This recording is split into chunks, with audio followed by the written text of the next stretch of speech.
امریکی صدر Donald Trump نے سوشل میڈیا پر معنی خیز پوسٹ شیئر کر دی۔ صدر ٹرمپ نے ٹروتھ سوشل پر اپنی تصویر شیئر کی ہے جس میں وہ اپنے نیول آفیسر کے ساتھ آبنائے ہرمز میں ایک کشتی پر سوار ہیں۔ تصویر کے ساتھ طوفان سے پہلے کی خاموشی کا جملہ بھی لکھا ہے۔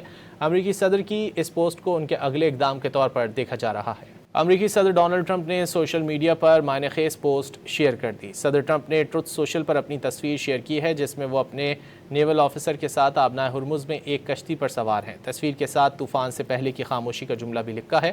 امریکی صدر کی اس پوسٹ کو ان کے اگلے اقدام کے طور پر دیکھا جا رہا ہے۔ امریکی صدر ڈونلڈ ٹرمپ نے سوشل میڈیا پر معنی خیز پوسٹ شیئر کر دی۔ صدر ٹرمپ نے ٹروتھ سوشل پر اپنی تصویر شیئر کی ہے جس میں وہ اپنے نیول آفیسر کے ساتھ آبنائے ہرمز میں ایک کشتی پر سوار ہیں۔ تصویر کے ساتھ طوفان سے پہلے کی خاموشی کا جملہ بھی لکھا ہے۔ امریکی صدر کی اس پوسٹ کو ان کے اگلے اقدام کے طور پر دیکھا جا رہا ہے۔